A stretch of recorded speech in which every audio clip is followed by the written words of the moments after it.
Hey, Sam. Well, hello, Susie. What's new? Well, I got that new job I was telling you about down at the plant. I'm going to be working on the line with pneumatic and hydraulic tools. Is there any advice you can give me when using these type of instruments?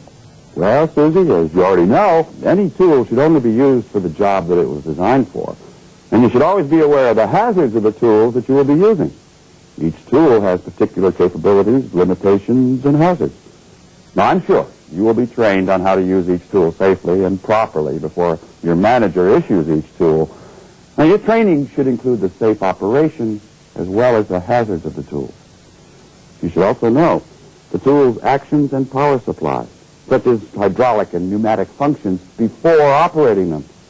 Well, of course, you need to know what protections are built into the tool and what protection you need to have against hazards during operation. And as always, maintain the tools.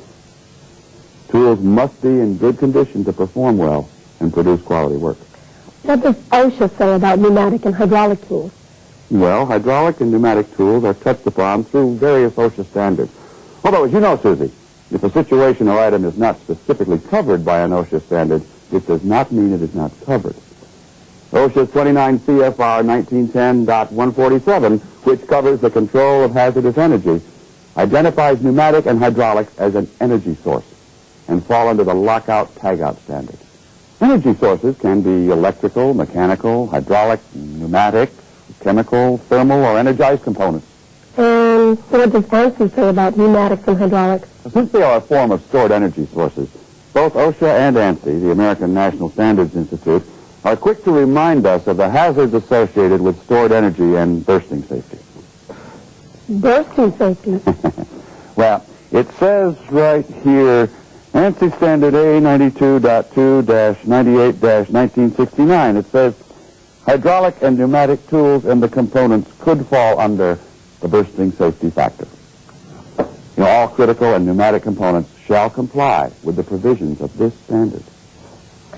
Shouldn't a tool retainer be used when using hydraulics and pneumatics? As a matter of fact, yes.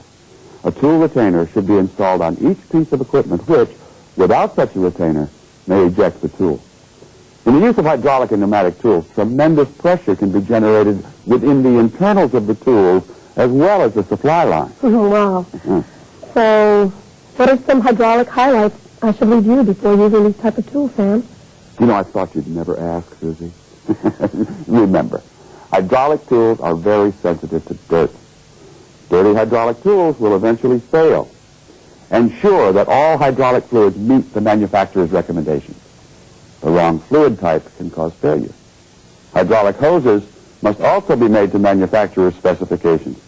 Hoses that are not designed for hydraulic uses cannot take the pressure and will easily blow apart, causing potentially serious injuries. Hydraulic fittings must be designed for usage in hydraulic tools. Normal fittings cannot take the extreme pressures of hydraulics. And finally, the tool with all of its components must be designed for hydraulic usage. And some safety strategies to keep in mind when using pneumatic tools? Well, remember that pneumatic tools are air-powered tools. Just like hydraulic tools, pneumatic tools must be kept clean and in good repair. Air that is used to drive these tools can contain moisture. If pneumatic tools are not properly lubricated with the proper oil, internal rust can build up and cause premature failure. Pneumatic tools are designed for extremely high torque, impact, and heavy usage. Well, what if I can get the job done with a hand tool? Oh, never.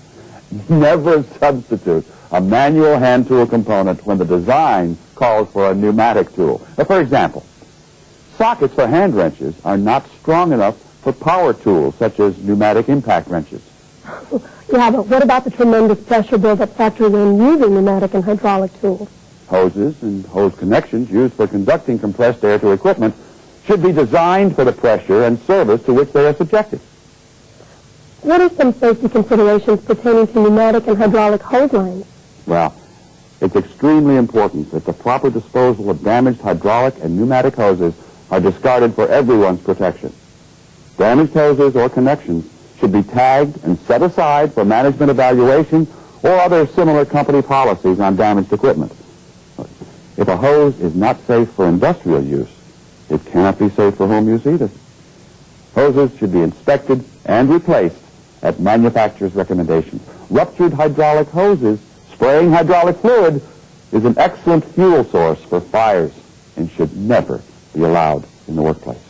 Are there any other safety considerations we overlooked pertaining to my new job? Now, of course, don't overlook wearing your personal protective equipment while working with pneumatics and hydraulics. You know, wearing goggles, face shield, earplugs, or earmuffs for grinding, chipping, hammering, shearing, or any other similar type work should be considered. Now, OSHA requires wearing metatarsal guards as well for some operations. I think it's going to be a real challenge working with pneumatic and hydraulic tools on my new job, Sam. Susie, remember, there are tremendous advantages to having pneumatic and hydraulic tools. But, like all tools, they have limitations. Know how to use them. Follow all manufacturers' recommendations and take care of them, and you will have a safe and productive aid to your work practices. Considering the energy power pneumatic and hydraulic tools have, if you abuse them or shortcut safe work practices, you can expose yourself and others around you to an unforeseen danger. Remember that hydraulic and pneumatic tools and their components are not interchangeable. Hydraulics operate on fluid pressure, while pneumatics operate on compressed air pressure. Thanks for the tip, Sam. I think I'll take an extra pair of safety glasses so I can spot any unforeseen supervisors down at the plant. All right, Susie. Here you go. No. This one's on the house. Because safety is my business. You make it yours, too, I will. See you around, Sam. Okay, Susie. See you later. We've shown a variety of workplaces and situations this month. We'd like to remind you that each workplace is different. Be sure to wear the personal protective equipment that's right for your job. For more information about Safety Watch, give us a call at 800-440-0377. From all of us here at Safety Watch, work smart, stay safe, and thank you for watching.